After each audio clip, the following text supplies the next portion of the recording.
In any conflict, knowledge is power. Being able to communicate effectively and secretly with allies is always a challenge, and codes, ciphers, and code breakers have played a vital role in every conflict in history. It's unsurprising to know, therefore, that during World War II, some of the greatest minds of a generation were engaged in cracking the codes of enemy communications being transmitted around the world. But it's the lasting legacy of some of this work that is surprising. This is Bletchley Park in the centre of England.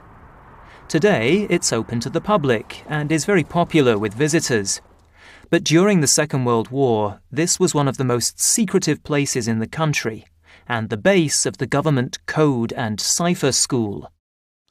The people who worked here broadly came from virtually everywhere. But more specifically, many of them came from the major universities. They had them on standby, and the idea was that they would come in for courses and that sort of thing. One of the earliest people approached will have been Alan Turing, who was freshly back from the USA, where he just spent 2 years at Princeton University. And the courses would generally be timed for the university vacations, so then they could still do their university work, but train as potential code breakers. This is the Enigma machine, the most famous wartime cipher machine in history.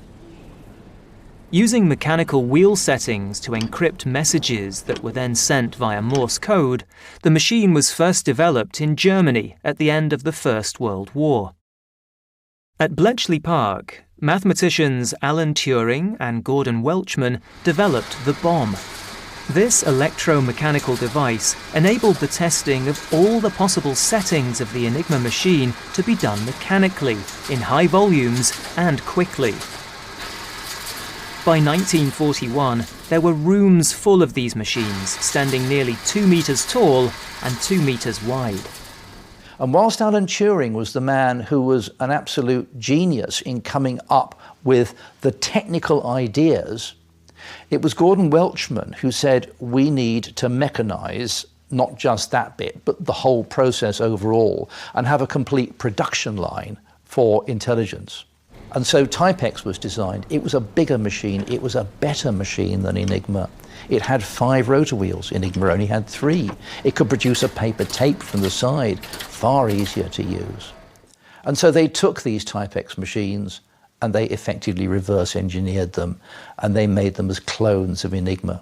So having got the settings, the next machine you use now is the Typex machine to effectively type the message out. You put in the gobbledygook, and the tape on the side produces the German. The deciphered messages were sent between huts at Bletchley for translation and analysis, and then turned into intelligence reports. For security reasons, the huts were only known by their numbers, and no one spoke of the work they were doing inside their hut. The conditions here were, by modern office standards, rudimentary. I think there was a high degree of camaraderie. Lots of friends were made, but at the same time, overall and overriding was security. So your best friend could work in the next door office to you, but you wouldn't dream of talking to him or her about what they were doing.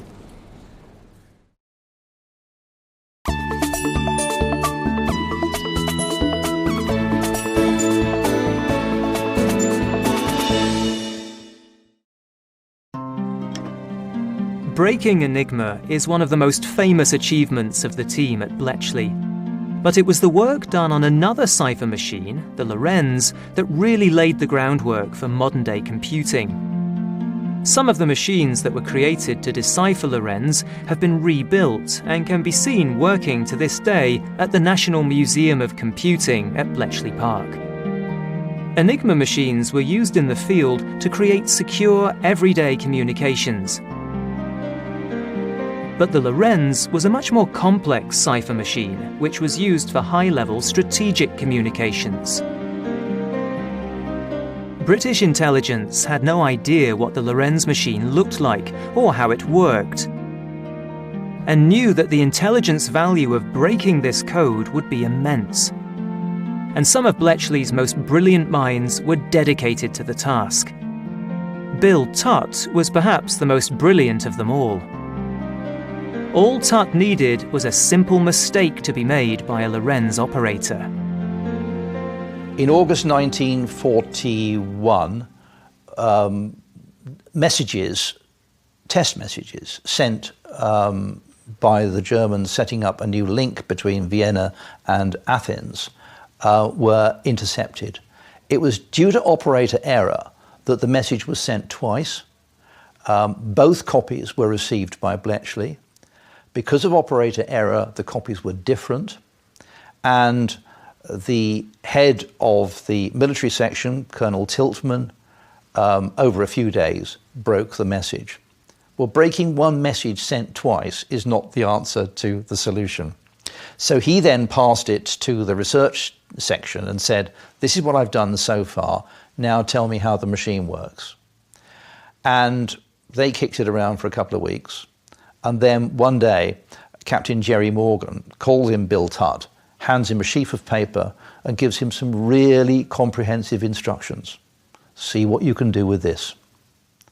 And Tutt then took it away and over a period of a few weeks analysed the complete architecture of the machine. Tutt's feat was said to be the single biggest intellectual feat of the Second World War.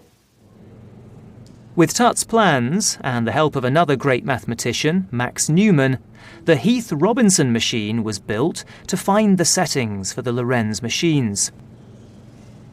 The Heath-Robinson was an electronic machine, but required teleprint paper tapes to run simultaneously, one for input and one for output.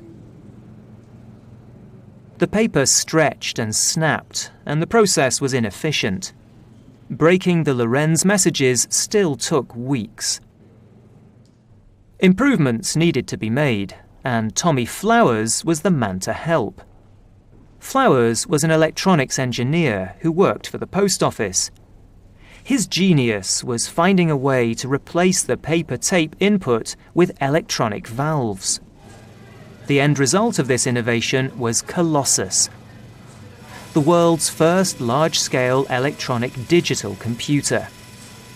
While extremely limited by modern-day standards, this was a monumental breakthrough and reduced the time taken to break Lorenz messages from weeks to hours. The sheer size of Colossus is incredible. By the end of the war, there were 10 Colossus machines at Bletchley, all being operated by female staff. And the intelligence gathered using these machines was absolutely pivotal in the war effort. So why don't more people know about Colossus and about the genius of Max Newman, Bill Tutt and Tommy Flowers? So much of the progress made in the area of computing during the 1940s was simply lost at the end of the war. With the Cold War looming, the British never revealed that Enigma and Lorenz had been broken. People never spoke of their time at Bletchley. Papers and plans were burnt, machines destroyed, and progress stalled for many years. The great minds who had worked together at Bletchley were scattered back to universities in the UK and around the world, and Tommy Flowers returned to the post office. For decades, this groundbreaking work remained secret and unrecognised. It wasn't until 1975 that the first information emerged about the existence of Colossus, and it took another 30 years before the machine could be rebuilt. It's impossible now to imagine how different the history of computing might have been if the veil of secrecy had been lifted in 1945 and these great minds had continued to work together.